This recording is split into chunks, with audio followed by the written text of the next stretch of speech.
மக்களே இந்த வீடியோவை தள்ளி விட்டுறாமல் தொடர்ந்து பாருங்கள். இந்த ஃபேஸ்புக் ஐடி யூஸ் பண்ணுறான் பார்த்தீங்களா, இவன் பேர் சிவகுமார். எத்தனை ஐடி யூஸ் பண்ணுறா பாருங்கள், ஷிபு சிவான்னு. இந்த பையன் வந்து கன்னியாகுமரி மாவட்டம் தோவாளைங்க. இவனுக்கு நான் 5000 ரூபாய் அனுப்புனேன், ஹெல்ப்னு சொல்லி கேட்டான். வாங்கி 2 வருஷம் ஆச்சு. அதுக்கான ப்ரூஃப் தான் இது.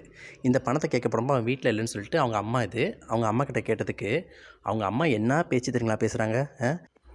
நான் போய் பணம் கேட்டதுக்கு அவங்க அம்மா என்கிட்ட என்ன பதில் சொல்லியிருக்கிறாங்க, எப்படி பேசுகிறாங்க நீங்களே பாருங்கள். ஃப்ராடுக்கார குடும்பங்க. என்ன பண்ணுவேன், ஒரு 50,000 காசுக்கு பண்ணால் கூட 50,000 கொடுக்க முடியல அப்படிங்களாம். ஒரு 5,000 காசுக்கு இப்படி பண்ணுறானு. எனக்கு அவனுக்கு ஃபோன் பண்ணி இந்த மாதிரி அந்த பையன் வந்திருக்க சேலத்துன்னு சொல்லுங்கள். என்னம்மா நீங்கள் பெற்றவங்க, நீங்களே அவசியம் இல்லைன்னா அப்புறம் என்னம்மா, நீங்கள் தானம்மா பெற்றவங்க அவனை, நீங்கள் பெற்றவங்க தானே அவனை. அப்புறம் என் பிள்ளை அவனை கடனுக்கு நான் சொல்லுங்கிற அவசியம் இல்லைன்னா இது என்னம்மா அர்த்தம்? அப்போ உங்கள் பையன்ட்ட பேச வைங்கம்மா, உங்கள் பையன்ட்ட என்னை பேச வைங்க. இல்லைன்னா நீங்கள் 5,000 கொடுக்க நான் போக மாட்டேன். நீங்கள் 5,000 கொடுக்க நான் இப்போ போக மாட்டேன்.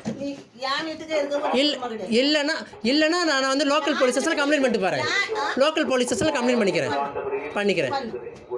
ஒரு கட்டம் பார்ப்பேம்மா, ஒரு கட்டம் பார்ப்பேன். ஏன்னா நான் வந்து 2 வருஷம் வெயிட் பண்ணிட்டேங்க. அவனுக்கு ஜிபே பண்ண ப்ரூஃப் முதற்கொண்டு வச்சுருக்கிறேன்.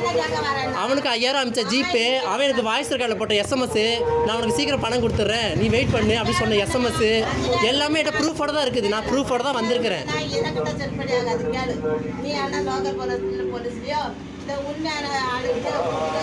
ப்ரூஃபோட இருக்குது செல்லில். நான் ஜிபே பண்ண அதே அவனை சொல்லுங்கள். நான் அவனுக்கு 5,000 கொடுத்துருங்கிற ப்ரூஃப் அவனை காட்ட சொல்லுங்கள்.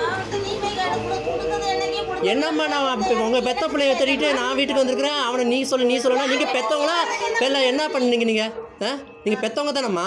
ஒரு மகன் வாங்கின கடனுக்கு ஒரு அம்மாவில் பதில் சொல்லணும்னா என்னம்மா அம்மான்னு நான் கேட்குறேன். இன்றைக்கி நான் ஒரு கடன் பட்டிருக்கிறேன்.